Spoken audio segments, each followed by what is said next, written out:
Saaluna waaqayyo sinidhaaf habayyatu hordoftoota kiyya mara keessaniif sinin jechuun jaaladha. Abrahaamii firoottan waan haaraadhaan viidiyoo haaraadhaan dhufan jechuudha. Kan namni hundumtuu hin eegne jechuudha. Ani karaa mataa koo waan hin eege miti. Garuu isaan immoo waan eegamaadha, waan barbaachisaadha. Yeroo fuuldura kanaa teenyee isinitti himnu baay'ee sodaachaadha, baay'ee keessi keenyaa simmeetawii biraa keessa galeeti jedhan jechuudha. Anas irratti elaa Ruutaa fi Abrahaam jechuudha. Jireenya keessan namatu isiniif jiraata miti, jireenya keessan immoo hordoftootatu isiniif jiraata miti.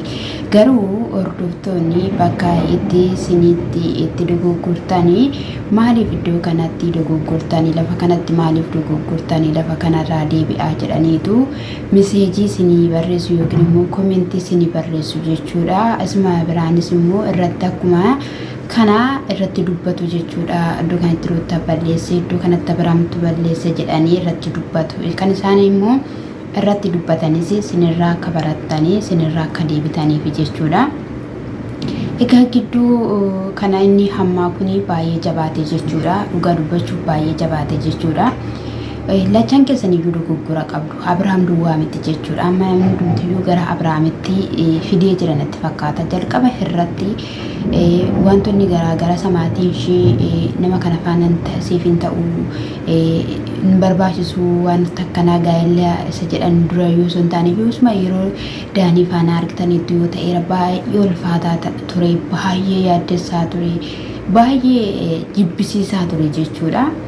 Haa ta'uyyuu malee garuu inni hammaa inni natsii kan jedhamtu sun fiddee dhuftee ulfaataa ta'eera jechuudha. Jireenya isaanii gidduutti sanarraadhaan kan ka'e Ruutaan akka mana keessaa baatee hundumti keenya iyyuu ni beekna. Isa kana biraanis immoo Abrahaam dhukkubsataa akka ta'e yookiin immoo akka dhukkubsate jechuudha.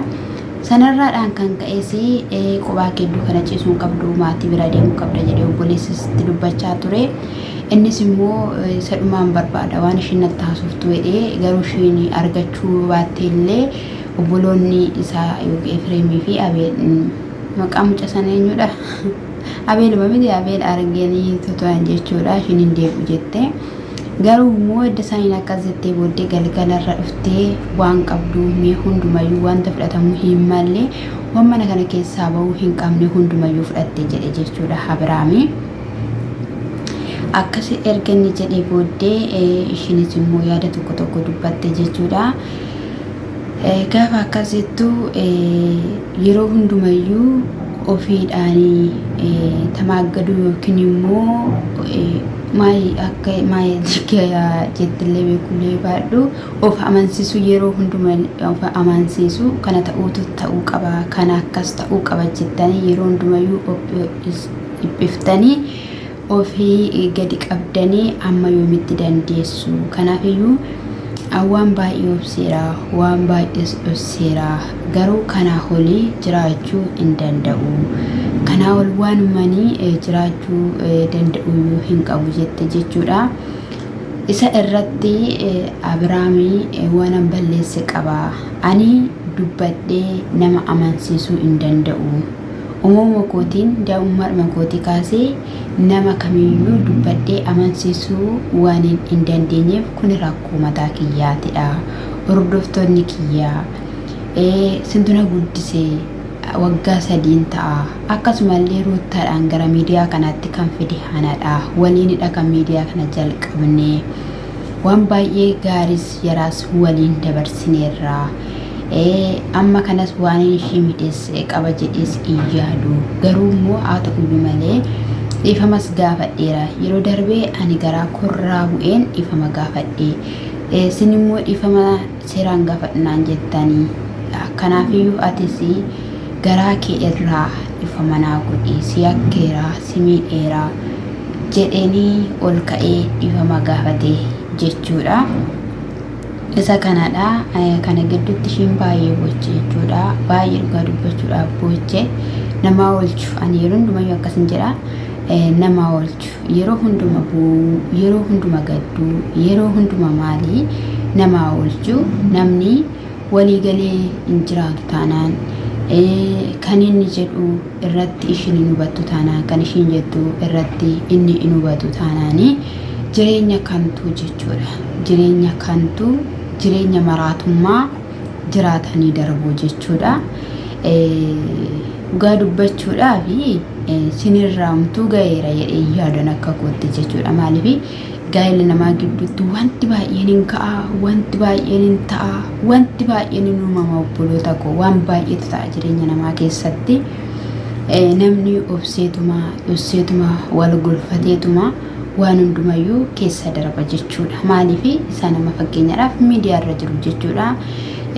Namni immoo miidiyaa hojjetu immoo isa sana faanas waliin hojjeta, isa kana faanas waliin hojjeta.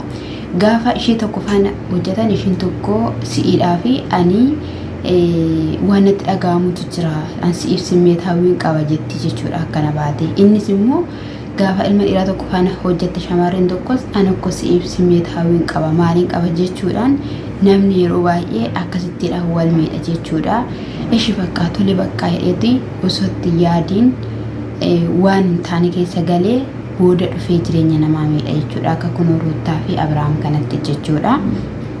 Dursameetuma ilaallachuun gaariidha jechuudha. Maaliif fakkeenyaaf kan Ruutaa fa'ii kan Abrahaam fa'ii kuni jalqabumaa kaasee dhaabbataa hin turre, jalqabumaa kaasee caljedhaa gaa'ilaa hin turre, jalqabumaa kaasee lola, jalqabumaa kaasee boocha.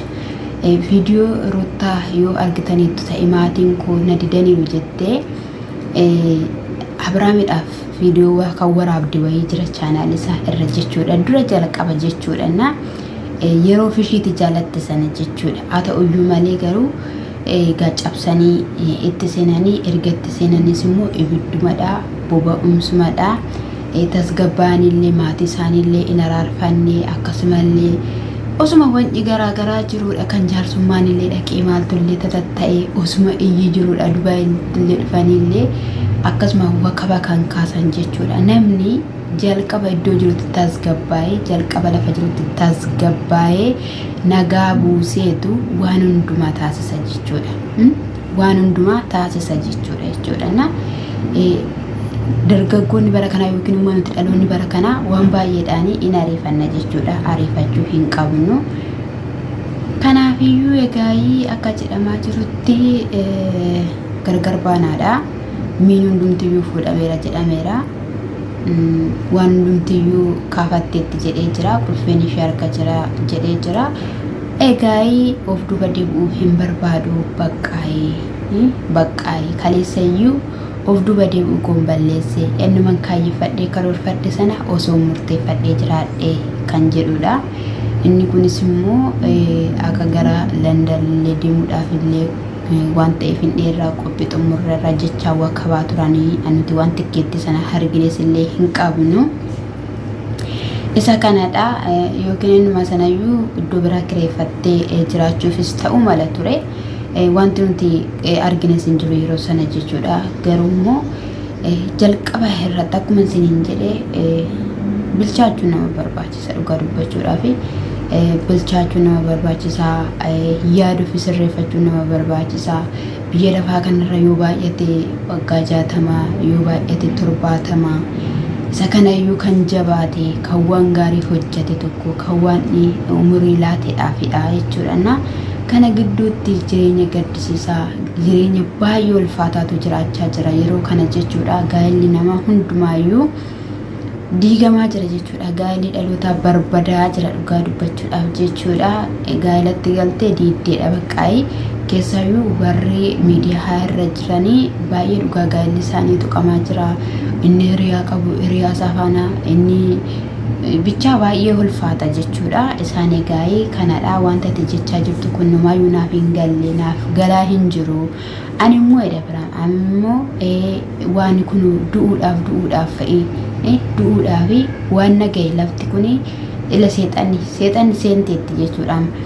Waan si gaye naan jettu seexanni natti fakkaata. Maqaa seexanaallee dha'uu baatu bakka du'atu natti mul'ata jedhee jira jechuudha. Kanaafiyyuu dursee maatii koo bira deemuu qaba jedhee jira jechuudha. Yoo ati sa'aatii naa kennite yookiin immoo waan irratti walii galtu qabda yoo ta'e har'a buluu nan danda'a yoommoo lakki jettee immoo sa'aatii booddee deemuu nan danda'a. Garuu ofitti amanummaadhaanii bakka isa dhumaa murteessii jedheen jechuudha. Adda ba'uun kun kan inni ittiin dhufe immoo karaa Ruutaatiin jechuudha. Karaa Ruutaatu hin barbaaduudhaanidha kan dhufe jechuudha. Malee karaa Abiraam miti. Abiraam innaan footoo ishee argeeyyuu baay'ee na dhukkuba jedhee jira jechuudha. Isa kanadha fichiin karaa Ruutaatidha kan inni dhufaa jiru jechuudha. Kan ishiin barbaadaa jirtu gaa'ela akka hiikamudha. Namni oko waan baay'ee godha dhugaa dubbachuudhaaf gaa'ela isaatiif waan baay'ee godha. Namni yookiin gara amantaa isaatti siqee gadi jedhee jilbeeffatee inni waan baay'eetu jira amantaa isaa keessatti jechuudha.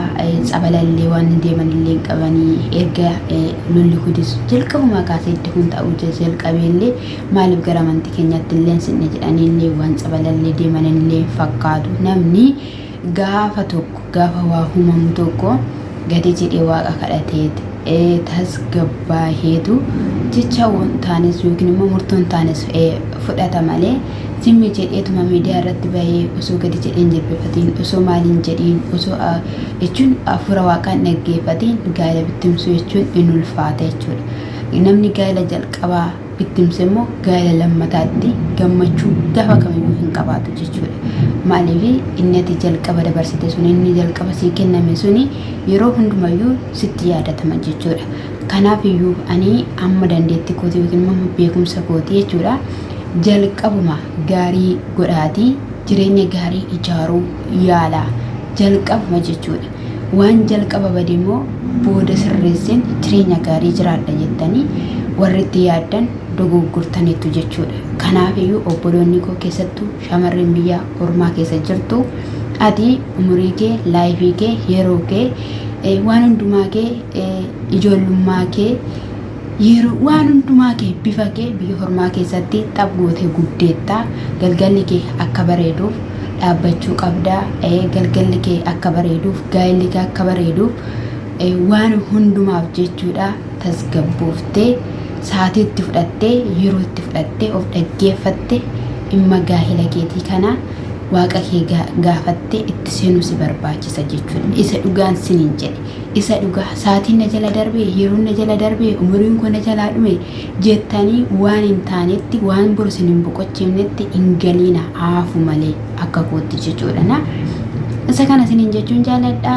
Egaa Qeddoo YouTube kana immoo subscribe like naa godhaa siniin jechuun jaaladha. Egaa waaqayyo gaariidha siniin jechuun jaaladha. Kutannoo fi murannoo nan bahe of duuba hin deebi'u nan hojjedha siniin jedha. Gooftaan sana eebbisu eebbifama. Shaaloom.